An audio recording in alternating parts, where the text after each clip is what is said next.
Hey everyone, so last night I spent some time trying to plan out my next few videos and what stitches to do.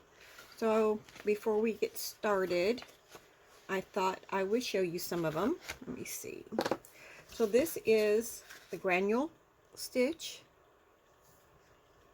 This one I think it's my plan to do today. It's very textured.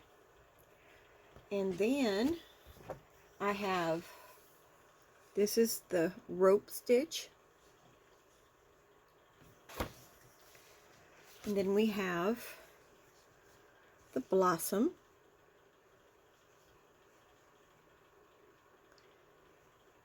And then I did one more. And where are you? Here we go. This is the correct side because you started out, this is the wrong side of it. So the right side, this is called crow's foot lattice. So those are the ones that I've kind of worked up for the next few days. So let me know what you think of them. This is a little more detailed. It'd be a little bit longer video, but I think it's very pretty. It's good for wearables and accessories, and it's does any kind of yarn. So even though it looks complicated, it could be used for a lot of different things. Alright, hi guys. This is the stitch we're going to do today. The ones I've done. This gives it a bit of a texture here that hopefully you might want to try. Hold on, I'm so sorry. I'm trying to get my book where I can read. Okay, so the two stitches we are going to be using here are single crochets, and this is the single picot stitch. And sometimes you have to little puff them out. This has been pressed in between a book, so all I do is just kind of go in the back and make sure I can poke them out a little bit. I do think it's pretty. What would you use this on? What would you make? If you used like yarn bee, you might be able to make a little scrubby doing this. But let's get started on it and show you how to do these into single picot stitches.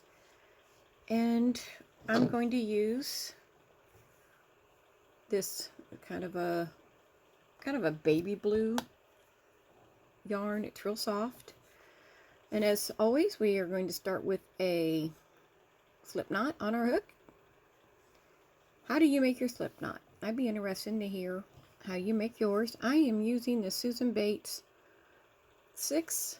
This is normally a 5.5 millimeter. I'm just going to go I'm just grabbing my 6, and we're going to do our foundation row of multiples of 4 plus 1, then add one more. So let's get this started. Let's just go ahead and do this. So let's see what we get. 1, 2, 3,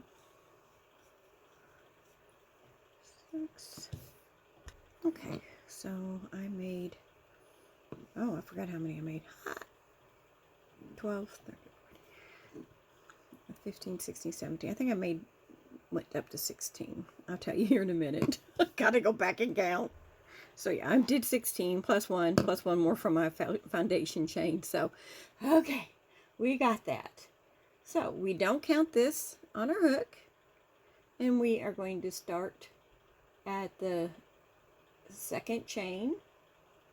So 1, 2, and this first row is just single crochets. And if you remember, the single crochet is just going through our stitch, grab some yarn, and go through both loops. So we are going to be doing that all the way across. I'm going to pause it. Every other row will be just a single crochet all the way across. So I'm going to pause and do that, and then we'll turn and get ready for our textured row. Okay, so we've done our row of single crochets. So we're going to chain 1. This does not count as a stitch. So we're going to go do a single crochet in the first stitch. Remember, we're working into this V-stitch. So this is the start of the picot single crochet picot. So we're going to go through that stitch, grab some yarn, and then we're going to just go through the first loop. Just the first one. We're going to keep this one on here. We're going to do it 3 times, 2, 3, and then we're going to go through both. Now, you can use your finger to push that in the front, and then we're going to do a single crochet. Now, if these little puffs don't stay on the other side, they're easy to push over later on, so I wouldn't, worry like tremendously about that. But you do 3, I'll go slower for the next one, and then we're going to go to the next one, and that's a single crochet. So again, the picot stitch, we're going to go through our stitch, grab some yarn over, go through 1, 2, whoop, get your tail out of the way here, 3, and then go through both. And then you can kind of push that front, and then you can, or back rather, and then you do your single crochet. Okay, so I'm hoping this color is good for you guys to see. Okay, so that's our single crochet. Whoops, nope, no it's not. We did a single crochet already. We need to do a picot stitch. Okay, so the picot is yarn over. We're going to go through 1, 2, 3, yarn over and go through both.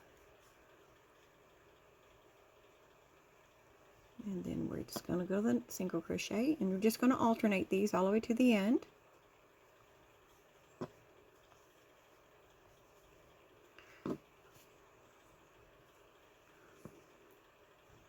Then single.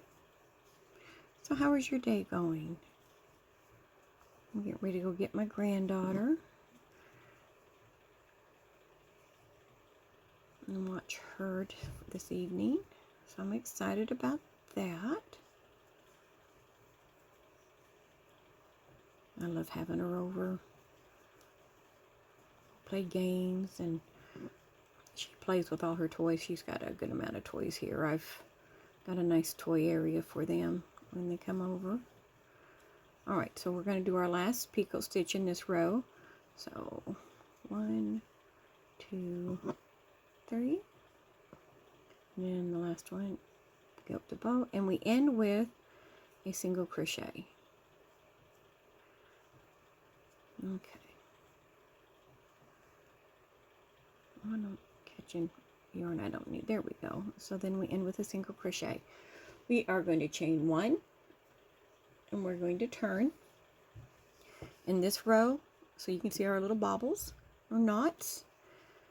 We chain 1, we turn, and we're going to work into the stitches this on top. Now I tend to do this holding it this way because I like seeing what I'm doing on the, so there's your crochet. You can pull down on your bobble and see your stitch better.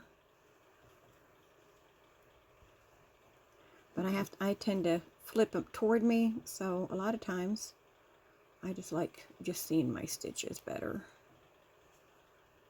And it might be an odd way of doing it, but it's just works for me. And this is just a row of single crochets. It's going to be anchoring those down.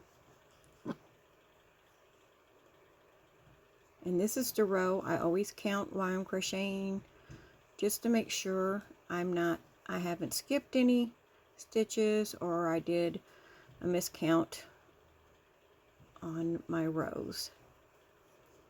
And this way, if I do have to frog it or fix it, I can just kind of go back as I need. And so that's just my tidbit, because if I'm talking or doing something or get distracted and come back, it's just really easy to lose your place. You could always use a stitch marker.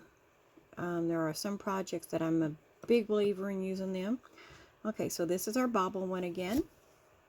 I'm just going to get it started. Remember, the first one is the single crochet, and then our picot stitch. 3, and there we go. So that's what that's going to be all the way, and that's just a 2-row repeat. So once you get this down, it's easy to go. Let me know what you would use this with again, and we'll look back at our finished one. I keep thinking, I like the texture of it. It might be neat to like add this into maybe a temperature blanket if the count works out, or you can I've got some of that Yarn Bee scrubby material yarn. I might try that. I don't know, but anyway, it's pretty. It's something I haven't done. It's a different technique. I hope you enjoyed it, and I will be seeing you tomorrow. If you have a preference on the ones I showed at the beginning, let me know which one you like, and maybe we could do that one tomorrow. All right, guys, I hope you're having a wonderful day. Bye for now.